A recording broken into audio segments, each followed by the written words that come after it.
Ayyaa akkam jirtanii wayyaadhaa nageenya kiyyaa bal'ee qilleensarraan isin dhaqqabuun jedha. Anillee haadha guyyaan addunyaan waa'ee Itoophiyaarra ooltee quba qabdanii waan sammuu keenya keessa deemaa jiru waan sammuu keessa deemaa jiru isa irratti koomantii adda addaa xiqqoon godha jedheetiin as dhufee jedhe jechuudha. Especially UN Security Council walga'ii irratti walitti hidhatee maaltu jira akka Oromoo maal jallisee gungumtii garaa keessaa akka uummata keenya isiniin ibsa jechaa as dhufee jechuudha. Warra as dhuftanii daawwataa jirtan galatoomaa isiniin jedha jechuudha. So I guess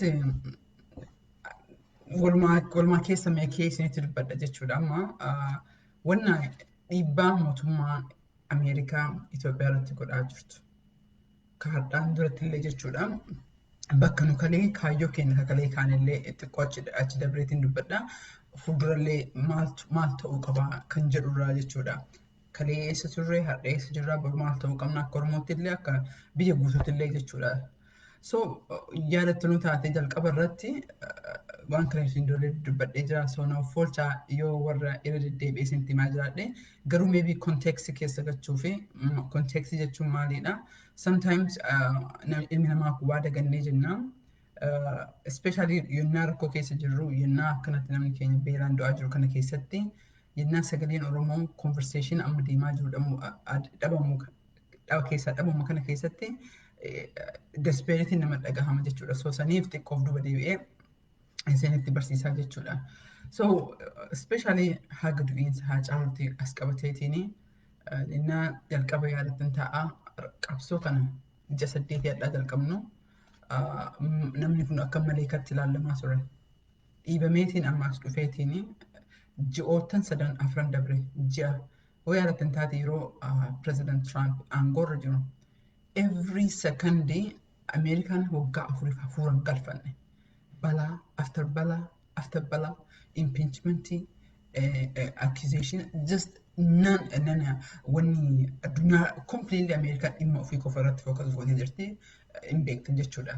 San keessa dabree immoo waa'ee bishaan Abbayyaa karaa Egyptiin fudhatteetiin karaa si focus gootee jechuudha. Dhimma Itoophiyaa keessa Afrikaan guutuun shit hole country biyya garbeejiidha because of bulchitootaa fi kanaafuu I don't care all fixanii wal ajjeessan dhimma kiyyaa miti waa'ee bishaan Abbayyaatti walitti qabateetiin ilaalchi kana kan jedhamu. Nuti immoo akka harki 60 bishaan laga Abbayyaa Oromiyaa keessaa dhufa.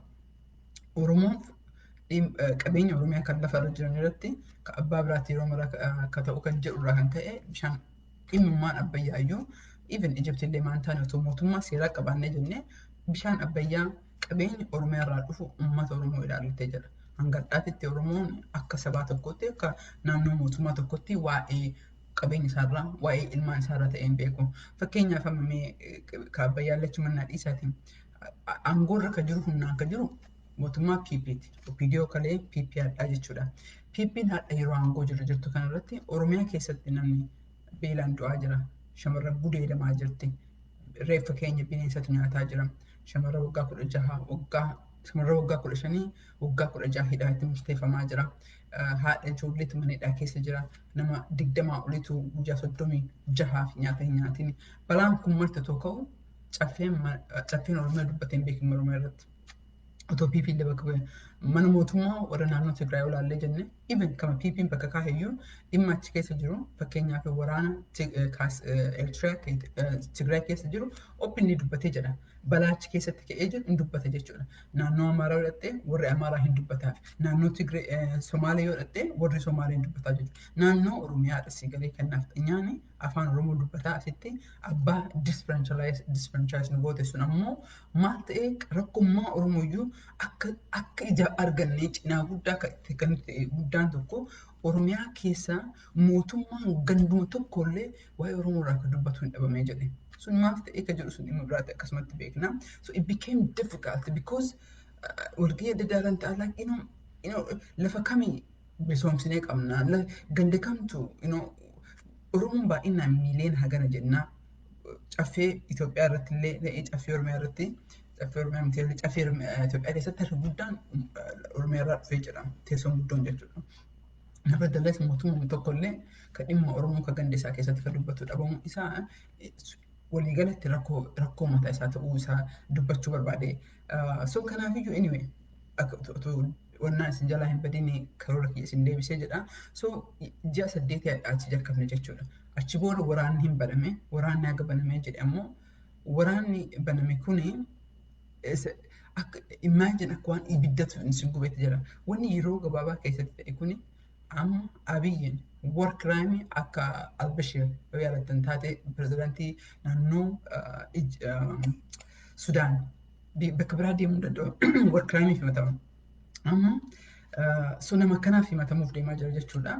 Yeroo gabaabaa keessatti jeequmiinsa uummata Tigree irratti ta'ee jedhee hedduu waan nama gaddisiisu jechuudha. Oromoon qabsoon keenya duuti keenya nafatti fudhannee hadoofnee jirra.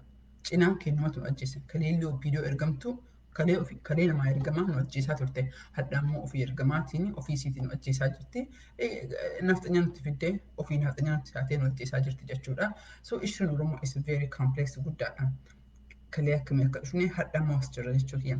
Amma hadda akkuma dhageettanii UN karoorri US Ameerikaan qara akka barbaaddee jette. Ameerikaan issue COVID waliin qabatee issue biyya keessaallee rakkoo hedduutu jira. Pirezidaantiin Ameerikaa ammaa kun umriin achi deemee jira. Waggaa lama booda filannoo biraatu jira. Sanaaf amma yeroo gabaabaadhaa fi seenatii qixa qabanii haawusii majoritii qaban jechuudha. Isliin majoritii qaban akka durii isaan hin ta'in. So political calculationatu jira. Agendaa warra progressive warra radical warra democratic ta'anii kan maddii gamas jiranii fi kan iddoo jirantu jira. Sigalee jarrummaan iyyuu hanga walii galtee kan jedhu. Anyway suni mataa isaatti haasaa ilaalcha addaa barbaachisee jedha. Pointiin ani isin jechuu barbaadee jedhee dhimmi domestikii dhimmi biyya keessaa iyyuu pirezidaantii ammaa kanallee hedduu qabatee jira. Because Dimokiraatonni maqaan jiraa hin bada yeroo baay'ee hiyyeessaa mallaqa kennitii biyya alaatti mallaqa kennitii kan jiru waan akkanaa waan baduuf kanallee cover gochuu fi they want to focus biyya keessatti focus gochuu qaba. Haa ta'u malee dhimmi Itoophiyaa it became addunyaadhaaf it became clear issue deal godhuu qabanii jechuudha. Eega murteessite Ameerikaan kaayyoon jira maalidha? National Security UN Security fayyadamteetiin dhimma kana ofiisiitti deemuu dadhabdee osoo hin ta'in dhimma kana achiin haa deemuu barbaadde. Because at the end of the day waan gaaf duraa yeroo Saddam Hussein buusanii biyyi balaan sun harka Ameerikaa irratti hafe lammatii waan akkasiin barbaadan. Kan lammataa ammoo rakkoo Liibiyaa keessatti ta'e yeroo Gadaafiin akkasitti jessanii hagadhaa Liibiyaan biyya ta'uu hin dandeenye. Liibiyaan baay'inni isii xiqqoodha compared to Oromiyaa Itoophiyaa jechuudha. Kanaafiyyuu dhimma Itoophiyaa kana akkanatti seenaniitiin hojjechuu hin barbaadan. So kanaafuu addunyaan galvanaayiz gochuu fi UN Security qopheessaa turan jechuudha. For a long time statementii Secretary of US Secretary Anthony Blinken kan inni dubbatee kan inni dubbatee Itoophiyaa respond gootee sanii achi immoo deebisee waan dubbataa jiru yeroo baay'ee dubbadhee jira.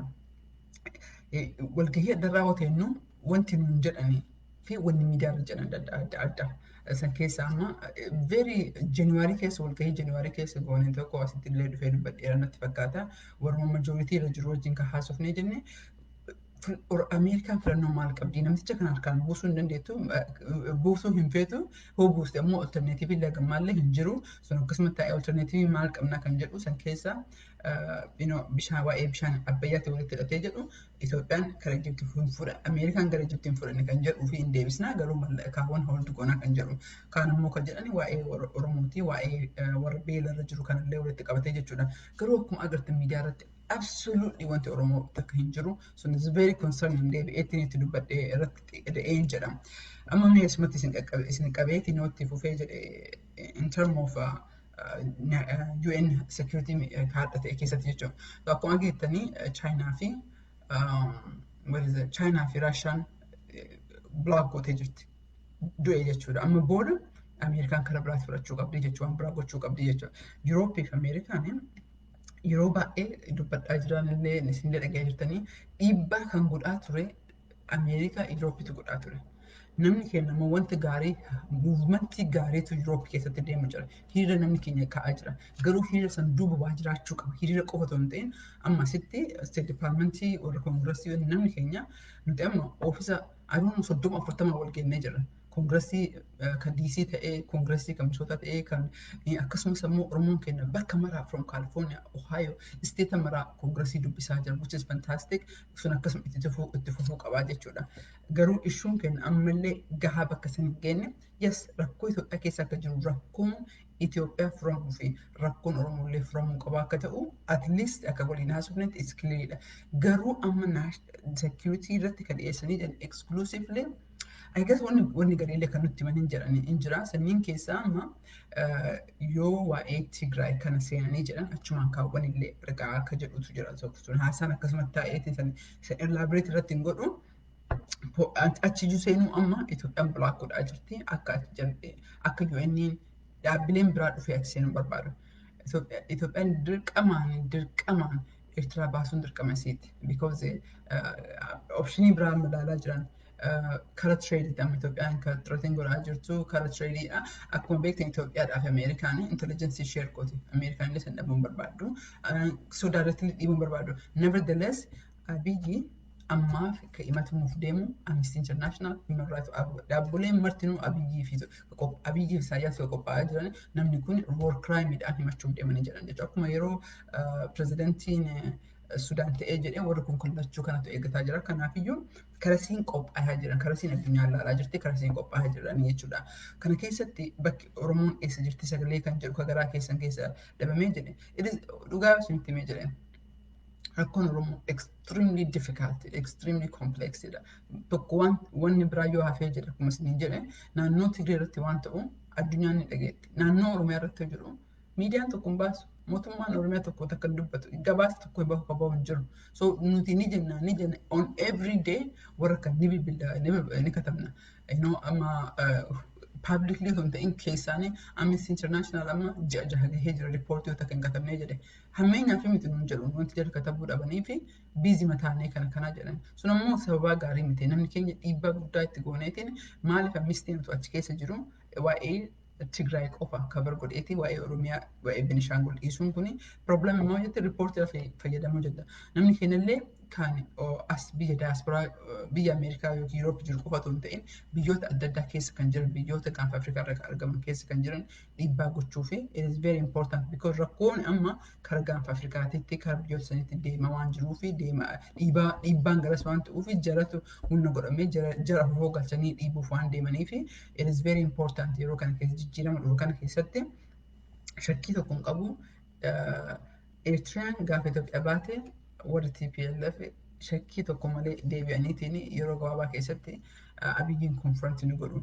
Kanaafiyyuu gaafiin Oromoo ammallee seentarii masee godha at the end of the day Oromoo eessa jirra eessa jirra maal feenaa sunniin akkasumatti taa'ee jechuudha.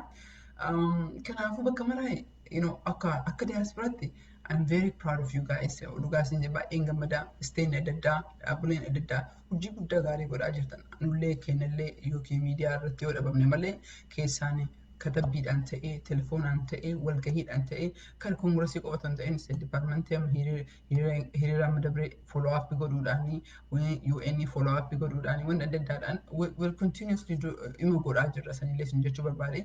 Garuu nevertheless ajandaan amma ka jedhanii at least kan jedhanii kaa'e amma waa'ee nagaa naashinaal daaloyyatu hin ta'in kan irratti haasa'aa jiran lolli jenoosaaydiin uummata Tigree irratti deemaa jiru kan mootummaa militarii yookiin waraana Asmaraatiin deemaa jiru kun akkaatattamaan dhaabbatu kan dhaabbatiinsaa dhaqee namni mirga namaa eegu jaallaalu beelarraa warra jiru kanaa fi nyaataa fi meeshaa adda addaa qarqaaru nageenya akka achitti mootummaan akkuma dhageettanii waan gammachiisu keessa yeroo jalqabaatiif Oromoon himatamne yeroo jalqabaatiif diinni Oromoo kan dhugaa sirni nafxanyaa akka Itoophiyaa keessa jiru himatamaa jira amma yeroo jalqabaatiif akka Eertiraan achi baatu warri maal jedhama militarii naannoo Amaaraallee Tigraay keessaa akka ba'u jechuudha. Rakkoon Itoophiyaa yeroo jalqaba amma hin gadda waggaa 4 dura waggaa 3 dura yeroo jijjiirame dhufee jedhee akkanatti hin jeeqamne Itoophiyaa. Amma Itoophiyaa eenyummaa isiyyuu hin jigdii kan jedhu.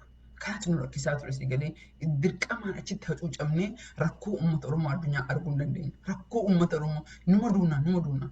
Ani ka du'iinsa Oromoo na aasu. duuneetiin dhageettii dhabu santu nu aarsa. I'm pretty sure isinillee ni beektu. Nuti du'iinsa otoo hin ta'in akkamitti namni tokko yeroo amaarraa du'u yeroo saba biraarraa du'u addunyaan ni dhageetti. Keenya kunni tokko yoo du'e jiru namni dhagahu. Du'uu qofa otoo hin ta'in duuneen lagumaallee baasna jenna. Haddumamma walgahiirra oole. Walgahii nama 28 irra oole dhaabbata addaa. Sigalee Oromiyaa keessatti akka waan Oromoon gosa biraa ethnic cleansing goote hadhallee ni dubbatu warra akkasii dubbatu ni jira jechuudha. Bakka adda addaa taa'eetiin nu achi jiraachuun keenya kijiba akkasii counter gochuu amma nu qofaa miti waan isin ajaa'ibsiisu ka attack ta'aa jiru. Even Amnesty International waan isin ajaa'ibsiisu walgahii hadhaa irratti iyyuu kan Amnesty International iyyuu attack ta'an riippoortii amma akka naannoo Tigraay irratti bahee jedhe warri kalee nu mi'eeffate. Isin galee Oromoo arrabsuun, Oromoo ajjeesuu, Oromoo tuffatuun, Oromoo kijiba jechuun just like humanity ka tuffatan because baratanii jiran jechuudha.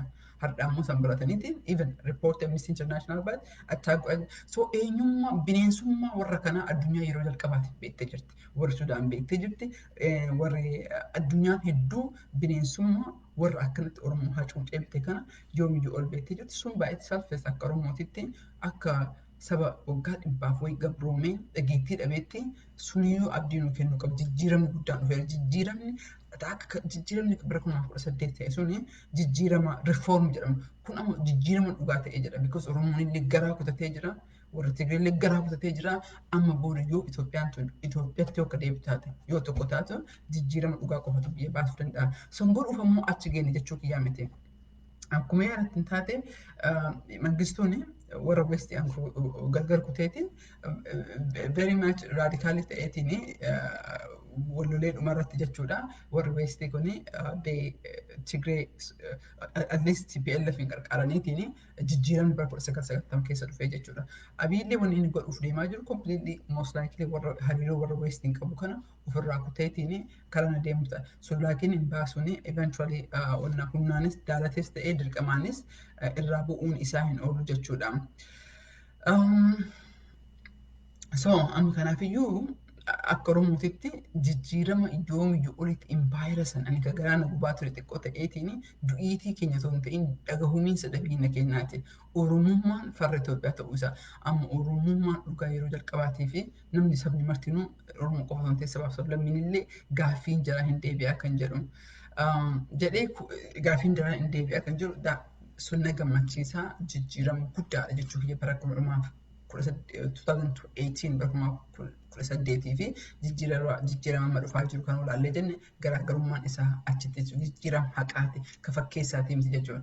Abiyyi kakaaneef nuti kalee gadda yeroo haacaan hundi kakaaneef wanni guddaan abiyyiin kan jiraachisaa jiru biyya Westii kana mallaqa asii argatu kanaan jiraachaa jira. Akka inni mallaqa kana irraa kutan wanti nu irratti dalagaa jirru akka eenyummaa isaa as baasuu irratti. Yes, wanti Oromoo completely overshadow ta'eetiin waa'ee wanta Tigraayin deemaa jira. Maa fuulli amma lola dhaabuu irratti wanti Oromoo irra deemaa jiru akkuma amma eeggadallee jedhee dhukkuba gaangireen agartanii suuta nama seenuu fi akkanatti nama mul'atu jechuudha. Acute lolatu deemaa jira. Kanaaf lolatti focus goonaa jira. Kana jechuun ammoo hojiin keenya gahaa absolutely miti. We still have to do more, especially yeroo kana keessatti yeroo dhimmi Itoophiyaa addunyaa irratti akkanatti haasa'amaa jiru kanatti wanti Oromoo interject ta'uu qaba. Kanaafuu isin maal godhuu qabdanii kan jedhu karratti amma xiqqoo dubbadhee jiru. Especially warra Europe jiru jechuudha. Europe baay'ee for long time push godhaa jiru because rakkoo Itoophiyaa keessarra jiru fookasii guddaallee kan kennu relationshipii hariiroo guddaallee kan qaban Ameerikaa olitti warra Europe wajjin qaban baay'een akka biyyaatitti illee geographical jireenya walitti dhiyeenyaatiif illee implication Europeetii fi implication Ameerikaan qabdu Itoophiyaa irratti duddaa fi gara Ameerikaan they really don't care that much intelligence naannoo san share gochuu alimeen hariiroo biraa they don't care garuu Europe immoo akkasii miti. Kanaafuu Oromoon Europe keessa jiranii it is hiriira gaarii godhaa jirtanii garuu hiriira sanii alatti waa godhuu qabnaa something haasa'uu qabnaa haasaan keenya duubaan dhiibbamuu qaba jechuudha. Akkasumas ammoo warra keenya illee kaas Ameerikaa jirullee jechuudha. State Departmentii haasaa godhaa jiru kana koongresoota adda addaa kan godhaa jirtan kana kanullee godhaa jiru jechuudha. Fakkeenyaaf fakkii gaarii kan ta'u State Minnesota fudhannee jennee jechuudha. Oromoo 1000 jira. dhaabbilee hedduutu achi keessatti waa'ee advocacy kan dalagaa jirtanii nullee dalagaa jirra. It is very very good dhiibbaan Minisootaa irraa dhufuu qaba because Oromoon guddaan lakkoofsan jiru gabootii jijjiiruu danda'u achirraa dhufaa jira. Warroota kana dhiibaniitiin akka warroonni kun ajandaa Oromoo resoluushinii kallachiin dhufaa jira. Nullee rakkomandeeshina kennineefii jirra. Resoluushina akka itti ida'amu waan maal akka ida'amuu qabu ka jennu. Resoluushina alattillee biiliillee waan adda addaallee haasa'aa jiran. Garuu wanta hedduu haasa'aa jiran kamtu walii galanii ala baasanii that is to be seen jechuudha. Kan inni isin jedhu kan hamilee godhatanii haa beektanii yeroo kana keessatti koongiresiin keessan xalayaa maqaa keessanii on your behalf, community on your behalf, Ohio illee because warri Ohio hin beekaa shopping for you guys are doing amazing job trying namni keenya utuu hin dadhabin nama shanii ga'a namni kudhanii ni ga'a dhugaa you don't need 100 people jijjiirama kana godhuuf jijjiirama godhaa jiru waan warri community warri Tigreellee keessa jiru sirriitti quba qabna jechuudha jijjiiramni kun kan dhufaa jiruu fi gocha jiraate otoo hin ta'in lola meeshaa waraanaa guddaadhaan hirmaannaa biyya biraa hirmaannaa otoo amma rakkoon kun Itoophiyaa keessa qofa ta'e warri Eertiraa jiraachuu keessa baatte otoo warri UAE jiraachuu baate rakkoon hangana biyyattiin namaatu ture iyyuu sigala amma maal godhee naannoo fi addunyaa guutuu involve warra kana caccabsuuf godhee amma jenusaayidiidhaan himataman jechuudha. Which biyyoon hedduu irratti qophaa'aa jiranii Amnesty International irratti qophaa'aa jira Human Rights Watch dhaabbilee hedduutu akka mootummaan kun even yoo kana yoo dabree jedhe sanction ta'u jechuudha. Wanni Tigraay keessatti ta'e definitely recover gochuu hin danda'u. Kanaaf iyyuu jijjiiramni ni dhufaa jechuudha. Jijjiiramni ni dhufaa garuu issuun Oromoo ammallee seentarii miti. Akka seentarii ta'uu fi kan Europe dubbadhee jira. Ka Australia illee I hope fakkii akka Europeetti na ilaala. Because implication keessanii fi Europe xiqqoo garaagarummaa saniif itti focus godhaa hin jiru. Ka warra biyya Ameerikaa jiru ka maal godhaa jiru telefoona walgahii godhu iimeelii follow up godhu. The most important thing yeroo baay'ee namni keenya xalayaa tokko ni ergina iimeela telefoona ni bilbila achi booda ni dhiisna jira. The important part is follow up. That's the important persistence garaagarummaa murannoo yoo qabaanne si galee beekumsaanii miti. Sometimes wanna tokko yoo itti aman yoo halkanii guyyaa xaarree jennee arganamaa rabbi hangas yoo jaalannee jedhe hangas yoo feene jenne rabbi namaa irra oolche jedha. So I am confident persistence yoo taatan halkanii guyyaa yoo itti bilbiltan oofisuma isaaniitti gaafiin keessan dasseen gaafii achi jijjiiramaa miti. Gaafii yeroo ammaa kana irratti namoonni 20 akka beelarra jiran gaafiin bira yeroo kana keessatti state of emergency Oromiyaa irra jira. Kan du'aa jiru Oromoodha. Investigation atiin xalayaa sana namni martuu yeroo kanatti ni qabdan jenna because ji'a tokko gaasoo jalqabne at least close to 1 month. It's very straightforward dha. Hidhamtoonni haa hiikamanii filannoon itti fufee jira. Garuu filannoon kun Itoophiyaan jijjiira akka jiru eenyu tokko amma irraa bahanii jiran. Filannoon Itoophiyaaf deebiin ta'u. Sunuufii kana kaafaawanus abaawanus keessaa ba'a. Sun akkasumatti dhiisnee haa deemu kan nuti fookas goonuu qabnu qophaa'uu qabna yeroo isinii gallee kakalee irratti dalagaa turree mootummaa kana karaa dippiloomaasiidhaan jirtudha. Amma suni dhibbatti galma gahee jira. Amma fookasiin keenya gara biraa deebi'uu qaba. Karaa gaanfa Afrikaa gara mana keessatti deebi'uu qaba. Gara gaafii keenyatti deebi'uu qaba jechuudha. Kun warra dalagaa jirtan ammoo continuously you have to wanna amma gaafiin keessan hanga deebi'init jechuudha. Koongiresiin keessan xalayaa katabee representatiiviin keessan on your behalf telefoona state department bilbilee because the more koongiresiin atillee innillee bilbileetiin gaafii Oromoo kana gaafatee jedhu imma keep in mind amma gaaf dura lolli Noveembarii keessa ta'een beekta lolli naannoo Tigraay irratti banamee jedhe. Lolli banamee jedhe tokko keessatti koongiresiin resoluushina baasee jedhe sanatiin yaadattanii yeroo tokko keessatti jechuudha. Saniin dura xalayaa kan of barreessinee kan dhoksaan ergantu jira state departmentiitti jechuudha. Amma wanni martuu dhaabatee jira. Akkuma dalagaa jiru dalagaan keenya evidently amma ka Oromoon godhaa jiru rakkoon Oromiyaa irra jiraachuu evidently galeefii jira argaa jiran. Waa'ee Tigraay qofa haasa'aa hin jiru waa'ee Oromiyaa illee haasa'aa jira. San malee ammoo ka beekuu qabdanii akkuma akkanii guyyaa dalagnu mallaqaan bitamaniitiin ambaasii ofii fayyadamanii laabii ofii fayyadamanii laabii 2-3 qaban fayyadamaniitiin halkanii guyyaa koongiresoota wal gahaniitiin so akkanatti wal qabanii jiran jechuudha. Warri dhugaa irratti jiruu fi warri mataan jira kijibaa mataa hidhametu jira jechuudha. Kanneen kaawuntar godhuu danda'u yoo isin presently consistently achi jiraatan qofa. Yoo isin achi hin jiraanne dubbii kijibaatiin akkuma kalee Oromoo maqaa balleessanii hadda maqaa balleessa Oromoo raafee jira. I think interview tokko irratti aduu hadiiroo wajjin haasawuu dhaga'ee jedhe. Suniyyuu hangam akka jabaa ta'e sigalee budaan keessan beektu agaree nyaatti jedhan. Asuma teenyeetumaan Oromoon beekumsaaf lakkoofsaaf miti. Because you are struggling, because we are struggling on a daily basis. Walgamii hadhaadha isiniin jedhee jira. Walgamii hadha teenne ka dhaabbolee hedduu keessa jiran keessatti riippoortii ka Tigraay irratti warroonni wal mormuutu jira. Dubbiin sun kijibaa lakkee abiyyi karaa banee jira. Wanti martuu akkana ta'ee jira. Kijibantu jira. So on a daily basis achi teenyeetti otoo abdii hin muratiin dubbiin kun kanatti akkuma isin jettan warri kalee aangoo sirna kana fayyadamee ta'e aangoo deebi'uuf qophaa'ee mallaqa limitlessii qaba. Nama baratee nu ol qaba. Beekumsa neetworkii hedduu qaba. Kanaafiyyuu akkasii dalagaa jiranii of duuba deebi'uu keessan tasuma yaadina. Ispeeshaalii hanga gaaffiin Oromoo maal amma jiru kana keessatti sankshinii atleast kan jedhan itti macaasillee sankshinii liistii nu galchineetu jira. Kan biraallee warra hedduutti galchee jira. Sankshinii gara maraayyuun goonaa garuu the question is galee bu'aa akka publicly dubbannamu keessaan ga jedhu suni gaafuma beenya isiniitiin dhiisee jira.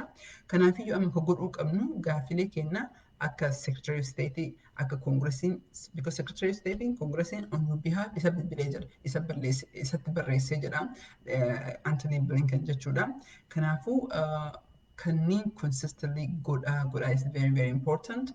Kun ammoo the most important thing kan yaaduu qabnu ammoo really, I think we are in a very unique bakka addaa keessa jirra.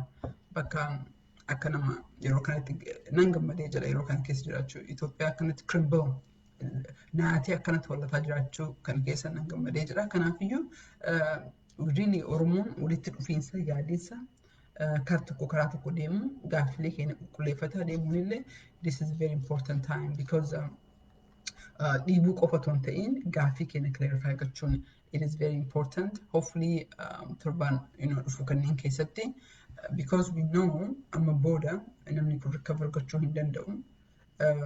Bilisummaa namni immoo fidee harkasitti kaa'u hin jiru. We have to be ready karaa biraatiin illee ready ta'uu qabna jechuudha. Akka warra beelarra jiru obviously miidiyaan keenya akka gaarii waan dubbataa jiruuf irratti koomantiin godhu. Asuma irratti dhiisee jedha warroonni gaaffii naa barreessaa jirtan ani koomantii keessan hin laalle hedduu galatoomaa isiniin jedha. So waa'ee warra beelarra jiru namoonni baay'een akkanaa bilbiltan akkanaa barreessitan argaatiin jira. Anillee akkuma keessan sometimes miidiyaa irraa haa dhabamu malee akkuma keessan na weerressaa jechuudha. Garuu really wanumarti nu waan dandeenyu godhuu qaba. Ka qaaquu ka hatu ka ajjeesuu qaba jechuudha. We have to do everything we can at this point yeroo kana keessatti. Press conference irratti gaaffii hopefully gaaffii ergaan jedha. Maybe keessumaa biraa wajjin dhufnee jenna akka haasaan keenya xiqqoo just xiqqoo jajjabaatee jedhuu fi I'm going to push for that. Marii keessumaa biraa wajjin illee dhufnee jenna. Kara biraatiin just namoota hedduudha social media kanarratti kan ilaaltanii isin argee jira. Wanta share goonu we have to be careful isin galee isniitumaani ajandaa namaa jala deemuu qabnu. We have to make our agenda. Amma fakkeenyaaf nuti riippoortii baasnee jirna. At least riippoortii 3-4 online baasee jira katabbiin. Opinioniin katabee jira, press statementiin baasee jira. Riippoortota keenya kan agartan kanneen usually katorbee kana barreessine miidiyaa adda addaatiif galchinee jirna. Yoo miidiyaan pick up gochuu baatee jedhee odaa irratti deebisnee publish goonaa jechuudha. So it is very important irraa ilaaltanii dhaabbilee keenya qofa otoo hin ta'in dhaabbileen Oromoo kan mirga namaatiif riippoortii baasan hedduu miti dhaabbilee magaalaa 2-3 natti fakkaata yoo akkam guddatee jedhee 4-5. So miidiyaan Oromoo illee kanneen pick up godhee dhaabbileen keenya maal dubbatee miidiyaan keenya maal dubbatee yoo ajandaa keenya akkasitti yoo baannee ajandaa keenya qabannee deemuu baannee ani asitti ni iyyaa inni asitti ni iyyaa jedha waliin dhagahu wal bira dabarraa jechuudha. It's very important that way nuti maal jedhaa jirra. Nuti ammoo as jennu siin qofa otoo hin ta'in particularly akka ollaatti tolaallee jenne we submit to the State Department, we submit to Congress. Congressonni submit goonu obviously akkuma beektan Chicago qofa yookiin DC qofa miti kan bitootatti submit goone jenna. Garuu we do make sure that wanti goonu is in line to our community jechuudha. Because yeroo baay'ee waan qabnuuf we just complementary akka ta'uuf jechuudha. Warroonni state kaawwan keessa jirtan firii argachuu dadhabdanii jettan I think wanni asirratti isinii dhaamee jiru dhaabbilee adda addaa shamarraniin affeeraa jirtanii so in a common man's ji'a kanarraa jalqabee jechuudha jumama keessa jiru kanarraayyuu that I'm gonna try to engage communityidhaan engage gochuun yaalee jedha jechuudha. Waa hedduu fi nu ka ijaaraa jirru kana qofaaf otoo hin ta'in like waggaa lamaa hadhaa waggaa shanii waggaa 20 hadhaa adeemsi Oromoo akkana ta'uu hin qabu jijjiiramuu qaba gaaffiin Oromoo akka ammasii galee namni marti humna itti dadhabeef otoo hin ta'in karaa systematic ta'e tokko ijaaramee deemu kanarratti akka ijaaramuu jechuudha. Hin dadhabinaa nama 10 ta'a community keessatti wal ijaaraatiin loogoo task force jennee kan wantama dhaabuuf yaallee hanga ta'e nuuf milkaa'ee hanga ta'e kan ta'e namni nuuf milkaa'intu jira. Kanneen illee nu bira koottaa because namni tokko mammaa akka loomiin 50 nama 50 fi bareedaa nama tokkoo fi ulfaataa jedhanii kanaafiyyuu nullee yeroo mara isinitti dhufuu hin dandeenyu because hin dadhabnaa isinillee nutti koottaa nullee isinitti dhufne jenna wal jajjabeessinaa walirra hariiroo dhaabbannaa ani ammallee kan hin gammada yeroo kamiyyuu olitti tokkummaa Oromoo qulqullaa'ee walitti hinaafuu wal jibbuun quba walitti qabuu wal arrabsuun qulqullaa'ee jedhama. Baay'ee nama gammachiisee jira. So karaa kanarratti yoo fufnee jennee shakkiin qabu bara kana keessatti gaaffiin kee dandeebi'a. Garuu nevertheless we have to always prepare bareedaafillee for the worst illee jechuun barbaada. Haganuma yaada keessanii kennuu fi ka security council irratti haasaa ta'ee Islamuu maal godhuu qabdan kan jedhu namoota hedduudha biyya Middle East keessallee ka jirtan biyya Ameerikaa kana keessallee ka jirtanii of gaafachuu qabdan what have you done maal godhee jira torbaan kana keessatti xalayaa maal barreessee torbaan kana keessatti maal godhee beektonni Oromoo hedduutu jirtan. Profeesaroonni Oromoo hedduu jirtan of gaafachuu qabna siigalee maal godhaa jirraa nama walitti qabaa jirraa waraqaa barbaachisaa ta'u baasaa jirraa mootummaa adda addaa dubbisaa jirraa dargaggoota lafee dugdaa ta'aa jirraa because biyya yeroo akkanatti saamamaa jirtu yeroo sinnaaf faarfamaa jiru kana keessatti we are the only people who are really speaking. Kanaafiyyuu I urge you guys ka baratillee akka barumsaatiin ka qabbaa qabeenya isaatiin dubartiinis aayyoleen illee jechuudha akka haadhaatitti bakka laafina nu hanqinna qabnu kanatti nu jabeessitaniitiin wajji deemuu qabnaa isiniin jedha ammallee ka irra deebi'ee isiniin jedhu yes jijjiirraa permanently ta'ee dhufee jira Itoophiyaa keessatti amma yeroo kana keessatti jechuudha ilaalchi addunyaan Itoophiyaa qabdu takaleetiin jijjiiramee jira forever amma boon Itoophiyaan durii sun faarfamtuun hin jirtu Itoophiyaan ajooftuun sun abbaa fi akaakayyuu keenya qabnu si duutee jirti. San jechuun ammoo gaaffiin Oromoo center ta'e no we are still very far away hanga gaaffiin Oromoo center ta'utti that you are needed jechuudha. And then also about ijaaramiinsa keessaallee hin dagatinaa sin jechuu barbaada. Gaafii ammallee gaafii miidiyaa ta'ullaa ka jirutti yeroo marayyuu please na ergaa gaafii yoo isin barreessan hin jaaladhe qeeqallee nu faarsuu qofaa miti because we have to get better. Jiruu beektini surreen fiigaa hidhatan fiigaa eeggatan jedhan every day qabsoo Oromoo kana keessatti gadi teennee tasgabboofnee roadmap baasuu hin dandeenye because every day ibidda kana aamsine ibidda kan turre jira. Ammallee akkasuma jechuudha namoota hedduutu beerarra jira. Qalbiin keenya isaan bira jirti. Garuu warri gadiin keenya tasgabboofnee ilaaluu qabna. Ka boruuf illee of qopheessuu qabna isiniin jedha. I hope namoota hedduutu daawwataa jirtanii. I hope warras jirtanii ollaa follow godhaa jirtanii. That because on a daily basis waraqaa baasaa jirra on a daily basis on a weekly newsletter ergine jirna instruction adda addaa ergine jirna so it is very important to sign up achirratti gootaniitiin that memberii ta'aatiin jedha because that is how you're going to communicate with us otuma jijjiiramni nuka dhufee jedhee wanti ollaan itti ijaaramee jedhee sagaloota Oromoo kan kaaba jiru kan kibba jiru kan baha jiru akkamitti dhageessisnaa Sigalee xiqqoodha miidiyaan Oromoo ammallee baay'ee xiqqoodha san keessa ammoo ilaaltanii jettan riippoortii hagamiitu bahee jira riippoortiin bahu hin jiru Oromoo 1000tu hidhama Oromoo 100tu du'ee jira garuu waraqama tokko irra kan jiru hin jiru kanneen qopheessuudha dalagaan keenya wanti guddaan boruuf irratti itti barataa deemnu seenaa uummata Oromoo akkanatti yeroo mara waggaa 3 waggaa 4 hadhanamuu ijoollee duutee jettee adda maqaa jalaa yaadannu. Akkamitti seenaan akka jala yaadatu kanneen galmeessuu qabna kanneen arkaayivii keessatti hopefully maatii keessaniif hin guuttan ka jedhu ka biraammoo ka qallabnaa jedhee warri biyyaa please wanna tokko yoo katabdanii diiteelii fudhadhaa yeroo fudhadhaa diiteelii katabaa jira. Si ga'ama fakkeenyaaf maqaa nutti yoo ergitanii jettan maqamaafuu naan nutti ergitan sanii yoo tokko godhuu hin dandeenyu riippoortii baasuu hin dandeenyu.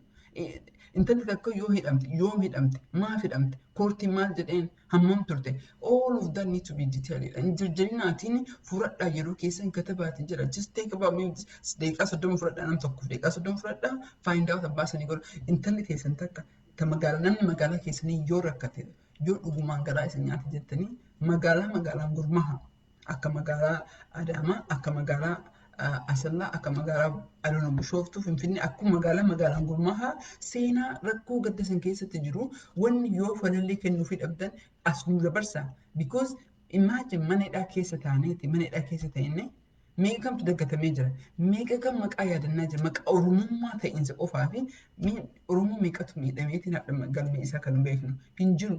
Kanaafiyyuu wanti magaalaa san keessa ijoollee magaalaa san keessa yoo taatan yoo ijoolleen sun garaa san nyaatte galma haati nu riippoortii nu ergaa nu qofaa miti dhaabbileen adda addaa illee jira we have to come up with this is the key waan xiqqoodha garuu is the key kanumarratti dhaabee jira warri na ilaalaa jirtan galatoomaa isiniin jedha bye.